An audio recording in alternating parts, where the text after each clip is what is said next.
visitors to Ebony Gorge never come a second time. Compared to other national parks, we're relatively small. We only have one campground, and there's less division of roles between rangers like there would be at somewhere like Yosemite. That being said, we still get a steady daily flow of guests. Families, climbers, college kids, couples, they stream past our entrance station with maps spread across the dashboard, bouncing with questions and eyes glued to the layers of sandstone strata in the canyon walls. When the exit lane fills up around dusk, they're considerably less energetic, but just as content, full of promises to return on their family trip next year. They never do.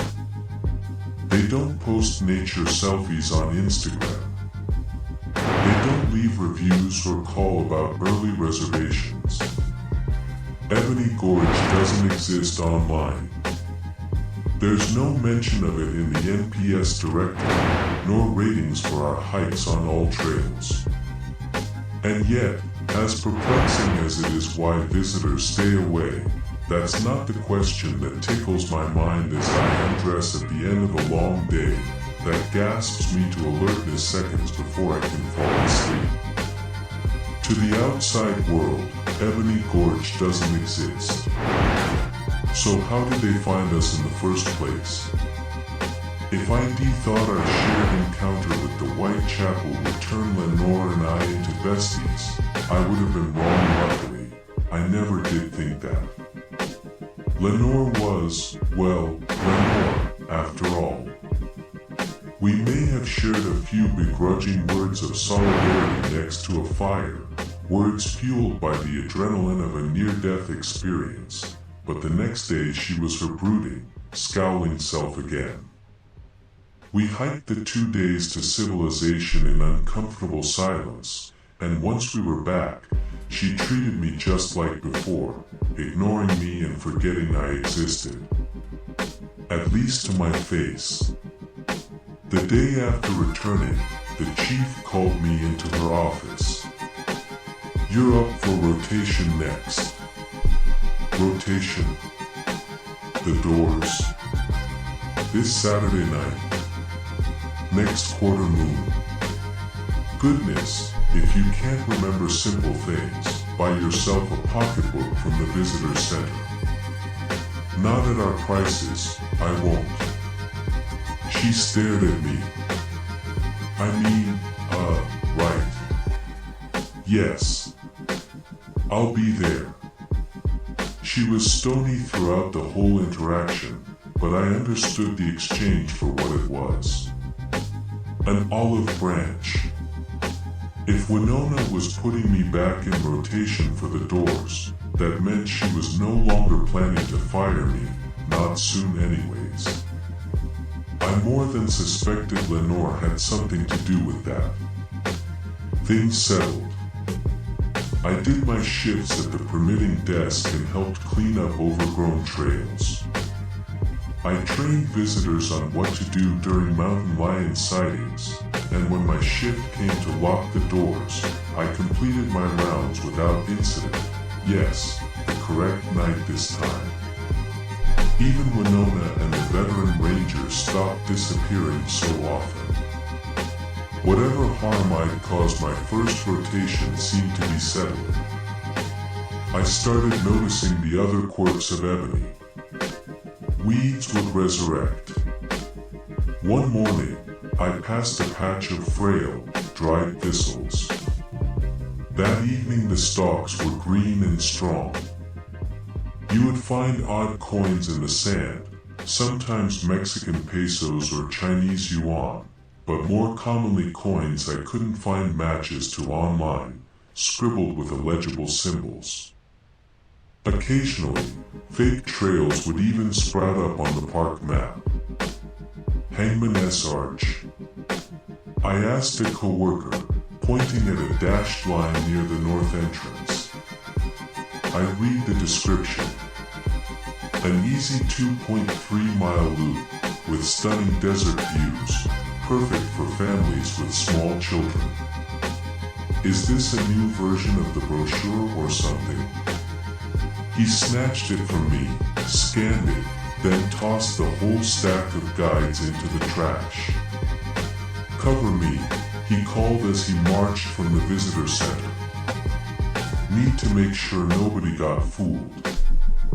When I asked him about it later, he just shrugged.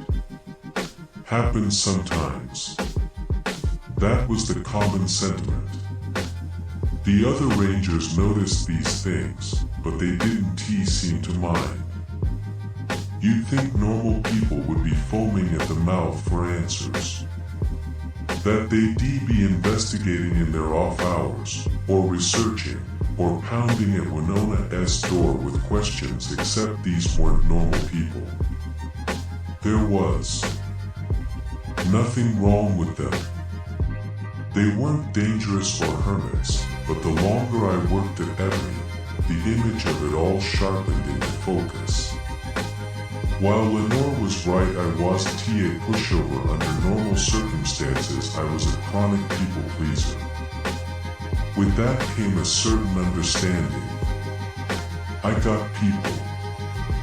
Read them intuitively, and it was too long before I was sure my intuition was the truth.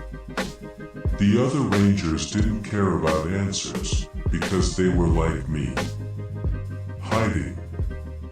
Unlike them, however, I was new, stupidly naive, and recklessly curious. I already know you're going to tell me no, I said as Winona and I were locking up the permit office, but I'm going to ask you about the park. No. Cool. Now that's out of the way, really, no. Chief, this conversation is going to happen eventually. You don't strike me as the type to procrastinate. She finished locking the back entrance and sighed. Which was fair. I was being quite unreasonable. I can't give you what you want, she said. Tidbits and advice, sure want to hear encounters of the Whitechapel. Horror stories about what happens to people who touch the doors. You're annoying enough, I'm sure you could draw a few of those out of me, but that's not what you want, is it? You want the why behind it all. That I can't give you. You must have your own theories. Sure. But those are my own. My best advice. Keep yourself good and distracted. That advice was torture for me. I'd never been good at waiting for Christmas presents as a kid. I would hunt them down every year, remove the wrapping paper, then gently tape them closed. I would do the Sudoku puzzle in the Sunday paper each week, even if it took me hours, and even though I always hated Sudoku, because the alternative was incompletion. Uncertainty. Not knowing. I'd never been able to live with that. I attempted Winona's advice anyway. The other rangers were secretive, but they were also outdoor junkies like myself. You don't get into this job, even as an escape, without having achieved a certain level of granola, and joint granola, ing we did. They showed me the best bouldering routes, climbing ravines, and fishing holes. One girl in particular, another seasonal ranger named Heather, seemed particularly willing to show me around Ebony, an enthusiasm that made more sense on our first solo outing when she pushed me against a slot canyon wall and started kissing my neck. While I am good at reading people, romantic attraction is the exception. Not that there was necessarily anything romantic between Heather and I. From my understanding, this is pretty common in the NPS. You take a handful of single 20 to 30s, seclude them at the end of the world, then bump them right next to each other. One guess what happens next. It wasn't serious. We would make out occasionally, go climbing sometimes, grab food from the local burger place. Heather and I weren't dating, and neither of us wanted to be. That was obvious from the beginning. I should be transparent, she told me the first time we hung out in my housing unit. We were on the couch. My hand was tangled in her hair. I'm not looking for anything official. Me neither. I've been in enough serious relationships to know I never want another. I smiled sadly. Golden sunlight fell on us through the window. I was engaged once. That is not something I plan to do again. Good. We kept kissing. I did what Winona advised.